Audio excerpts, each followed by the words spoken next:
여러분 안녕하십니까, 진성호입니다. 윤석열 검찰이 조국 전 장관의 부인 정경심 교수를 수사하고 있는 가운데 청와대는 집요하게 수사를 방해하려고 했던 것으로 보입니다. 그전에는 하지도 않던 검찰개혁을 내세우면서 비공개 소환, 조사 시간 등등 상당히 많은 유형 무형의 압력을 넣었습니다. 그런데 이제 검찰 수사는 마무리 단계, 이제 법원 재판을 받게 됩니다. 법원은 어떨까요? 지금 대한민국의 법원은 진보 좌파 진영에 종속된 게 아니냐 하는 일부 시선도 있습니다. 그렇지만 아직도 법원은 여전히 판사들 중에서 공정한 판사가 있습니다. 그리고 원칙을 지키려는 판사들이 있습니다. 물론 지금 대법원과 헌법재판소 같은 경우는 무슨 우리법 연구원이 하는 특정 단체 소속 판사들이 장악했습니다. 그렇긴 하지만 완전히 희망은 없는 것이 아닙니다. 이들도 전혀 말도 안 되는 판결을 내리기는 역부족일 겁니다. 왜냐? 판사는 판결로 말하기 때문입니다. 그런데 이번에 정경심 씨 최악의 재판부를 만난 것으로 저는 해석합니다. 오늘 방금 들어온 뉴스입니다. 정경심 씨에 대한 재판을 맡을 재판부가 결정됐습니다. 그런데 이번에 법원은 이 재판을 중요 재판으로 분류했습니다. 그러니까 박근혜 전 대통령이나 양승태 전 대법원장처럼 사회적 이슈가 되는 중요한 사건으로 분류하고 신속하게 처리하기로 했습니다. 그리고 재판 담당 판사 배정도 단순히 전자 시스템으로 그냥 복골복으로 하는 게 아니라 회의를 통해서 정했습니다. 왜? 조국 전 장관과 안면이 있는 서울대 출신이라든지 또는 여러 가지 정황으로 봐서 이 사람이 맡으면 안 될 사유가 있는 판사는 기피한 것으로 보입니다. 그러니까 결과적으로 정경심 씨에게는 최악의 재판부가 등장한 것으로 보입니다. 진성호의 직설 시작합니다. 방송에 앞서 아직 진성호 방송의 구독자가 아니신 분은 붉은색 구독 버튼 꾹 눌러주시면 감사하겠습니다. 자, 사모펀드 불법 투자, 사문서 위조 등등 15가지의 혐의로 지금 기소됐습니다. 구속 기소된 정경심 씨. 정경심 씨에 대한 재판이 서울중앙지법 형사 25부에 해당됐습니다. 법원은 이 정경심 씨 사건을 중요 사건으로 분류했습니다. 그리고 신속하게 처리하기로 했습니다. 그렇게 되면 정경심 씨는 시간을 끌고 싶겠지만 빨리빨리 진행될수록 조국 전 장관과 정경심 씨한테는 불리할 것으로 보입니다. 자, 오늘 서울중앙지법이 중요한 결정을 했습니다. 정경심 씨 사건을 송인권 재판장이 담당하는 형사 25부에 서울중앙지법은 배당했습니다. 형사 25부는 지금 굉장히 중요한 사건 몇 개를 맡고 있습니다. 환경부 블랙리스트 사건, 청와대가 직접 관련되어 있고 정부가 관련되어 있는 환경부 블랙리스트 사건, 여러분 아시죠? 김은경 전 장관. 자, 이 건을 지금 맡고 있는 재판부입니다. 또 있습니다. 큐브스 전 대표 정모 씨, 여러분 아시죠? 조국 전 장관의 사모펀드 의혹, 그리고 클럽 버닝썬 사건에 연루된 혐의를 받고 있는 인물입니다.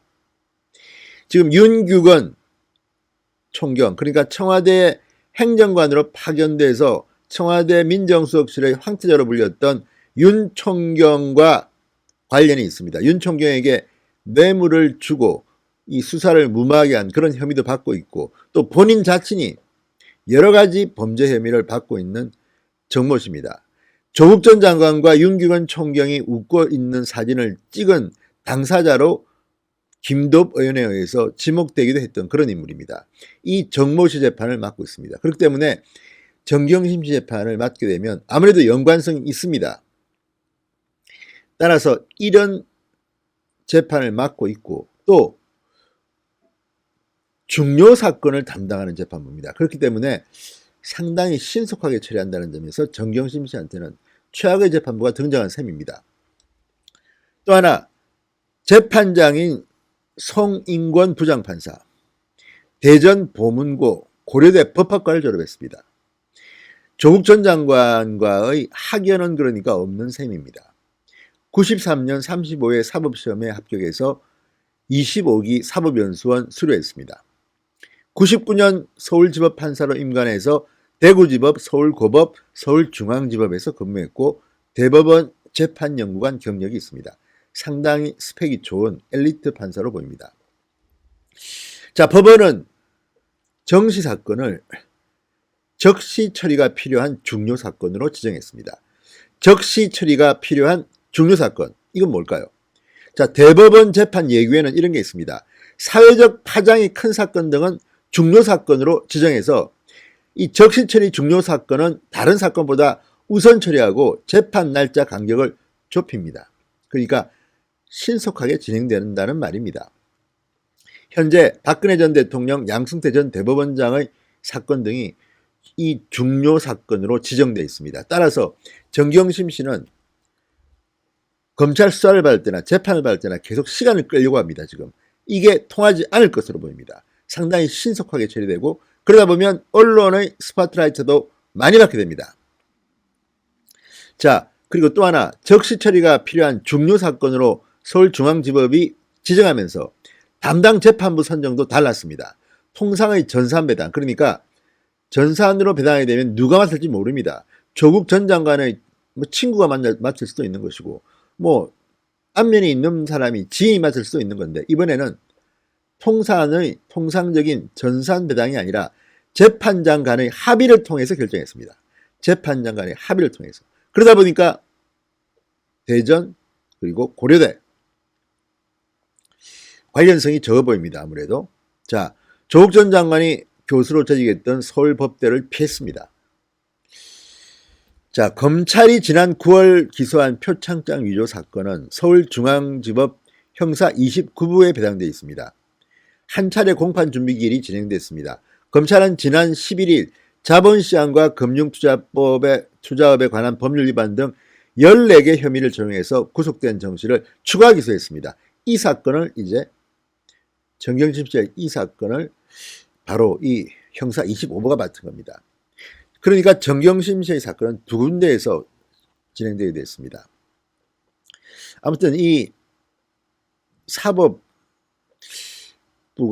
여전히 편파적이다, 장악됐다는 말을 하고는 있지만 이번 정경심 씨의 재판은 상대적으로 아주 불리한 재판부에 배당된 것으로 보입니다. 그러니까 다시 한번 제가 말씀드리겠습니다. 사모펀드와 관련된 이번에 14개 혐의로 기소된 사건은 형사 25부가 많습니다. 그리고 앞서 기소됐던 이 동양대 표창장 사문서 위조 사건은 형사 29부가 맞습니다. 투트랙으로 진행됩니다. 자, 정경심 씨 입장에서는 상당히 곤혹스럽기도 하겠습니다. 이제 사회의 이목을 끄는 이 중요 사건으로 분류됐고 재판부도 합의에 의해서 결정됐습니다. 신속하게 처리된다고 합니다. 지켜보겠습니다. 아무튼 정경심 씨한테는 상당히 충격적인 일이었습니다. 진성호의 직설이었습니다. 여러분 감사합니다.